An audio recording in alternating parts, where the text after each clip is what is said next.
সেদিন রাতে আমি শুধু বাড়ি ফিরতে চেয়েছিলাম, কিন্তু জানতাম না সেই রাতটা আমার জীবনের সবচেয়ে ভয়ঙ্কর অভিজ্ঞতা হয়ে থাকবে। আমার নাম অর্ণব, কলকাতায় একটা আইটি কোম্পানিতে কাজ করি, আর সেদিন একটা প্রজেক্ট ডেডলাইনের জন্য অফিসে খুব দেরি হয়ে গিয়েছিল। ঘড়িতে তখন রাত প্রায় 2:30, রাস্তাঘাট ফাঁকা, হাওয়ায় একটা অদ্ভুত ঠান্ডা ভাব।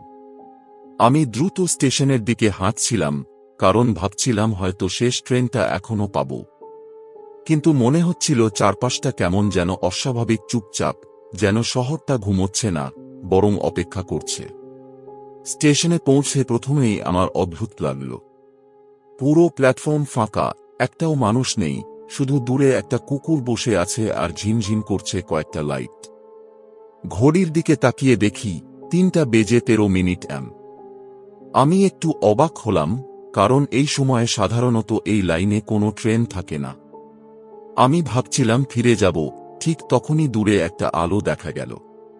ধীরে ধীরে একটা ট্রেন প্ল্যাটফর্মে ঢুকতে লাগল, কিন্তু ট্রেনটা যত কাছে আসছিল, আমার বুকের ভেতরটা তত কেমন যেন চেপে আসছিল। ট্রেনের গায়ে ধুলো, রং উঠে গেছে, জানালাগুলো কুয়াশায় ঢাকা। সামনে বড় করে লেখা 666। আমি এক মুহূর্ত দাঁড়িয়ে রইলাম, মনে হচ্ছিল উঠব না। কিন্তু তখন আর কোনো অপশন ছিল না। দরজা নিজে থেকেই খুলে গেল, আর আমি ভেতরে পা রাখতেই দরজাটা ধীরে ধীরে বন্ধ হয়ে গেল। সেই শব্দটা অস্বাভাবিকভাবে ভারী ছিল, যেন বাইরে যাওয়ার সব রাস্তা বন্ধ হয়ে গেল একসাথে। ভেতরে ঢুকে দেখি কয়েকজন যাত্রী বসে আছে, কিন্তু সবাই অদ্ভুতভাবে চুপচাপ। কেউ মোবাইল দেখছে না, কেউ কথা বলছে না, কেউ একবারও চোখ তুলে তাকাচ্ছে না। আমি একটা সিটে বসে পড়লাম, কিন্তু কয়েক সেকেন্ডের মধ্যেই বুঝলাম কিছু একটা ঠিক নেই। কারণ পুরো কামরায় একটা চাপা ঠান্ডা ছড়িয়ে আছে, আর মনে হচ্ছে যেন কেউ আমার দিকে তাকিয়ে আছে, কিন্তু আমি তাকালেই কেউ চোখ সরিয়ে নিচ্ছে। আমি পাশের লোকটার দিকে তাকালাম। সে ধীরে ধীরে মুখ ঘুরিয়ে আমার দিকে তাকালো। তার চোখ দেখে আমার শরীর কাঁপতে লাগল, ওই চোখে কোনো প্রাণ নেই, যেন ফাঁকা। আমি তাড়াতাড়ি চোখ সরিয়ে মোবাইল বের করলাম। সময় দেখালো 3:13। আবার চেক করলাম, একই। নেটওয়ার্ক নেই। ঠিক তখনই ট্রেনটা চলতে শুরু করল, কিন্তু কোনো শব্দ নেই। না চাকার আওয়াজ, না রেলের কম্পন, শুধু নিঃশব্দে এগিয়ে চলা। আমি জানলার বাইরে তাকালাম, কিন্তু বাইরে শুধু অন্ধকার। যেন ট্রেনটা কোনো জায়গায় নেই, বরং একটা ফাঁকা শূন্যতার মধ্যে চলছে। হঠাৎ ট্রেনের লাইট টিমটিম করতে শুরু করল। একবার জ্বলছে, একবার নিভছে।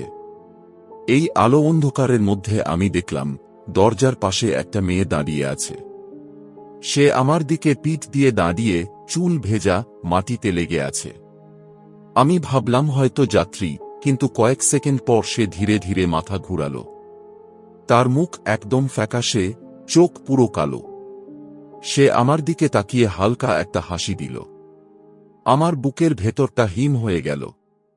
আমি উঠে দাঁড়ালাম আর দ্রুত অন্য কামরার দিকে হাঁটতে লাগলাম। কিন্তু যতই এগোচ্ছি, একই দৃশ্য, একই লোক, একই মুখ, একই নিস্তব্ধতা।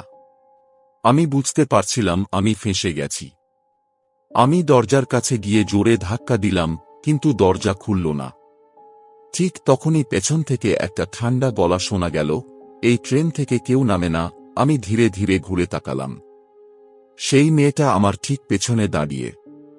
তার মুখ এখন আরো কাছে, চোখ দুটো অন্ধকার গহ্বরের মতো। সে ধীরে ধীরে বলল, আমরাও একদিন তোমার মতোই উঠেছিলাম। ফিরতে পারিনি। তার কথার সাথে সাথে চারপাশের সব যাত্রী একসাথে দাঁড়িয়ে পড়ল। তাদের চোখ জ্বলছে, মুখ বিকৃত, যেন মানুষ নয়। তারা ধীরে ধীরে আমার দিকে এগিয়ে আসছে। আমার নিঃশ্বাস বন্ধ হয়ে আসছিল।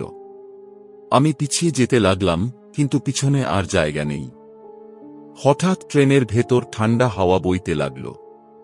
ফিস ফিস শব্দ চারপাশে ছড়িয়ে পড়ল। নতুন একজন, নতুন একজন, আমি চিৎকার করে উঠলাম। ঠিক তখনই ট্রেনটা জোরে ঝাঁকুনি দিয়ে থেমে গেল। দরজা হঠাৎ খুলে গেল। আমি আর কিছু না ভেবে দৌড়ে নেমে পড়লাম প্ল্যাটফর্মে। মাটিতে পড়ে কয়েক সেকেন্ড নিঃশ্বাস নিতে লাগলাম। তারপর ধীরে ধীরে চোখ খুললাম। সবকিছু স্বাভাবিক। কোনো ট্রেন নেই, কেউ নেই, শুধু ফাঁকা প্ল্যাটফর্ম। ঘড়িতে আবার 3:13। আমি ধীরে ধীরে উঠে দাঁড়ালাম, মাথা ঘুরছে। মনে হচ্ছিল সবকিছু স্বপ্ন।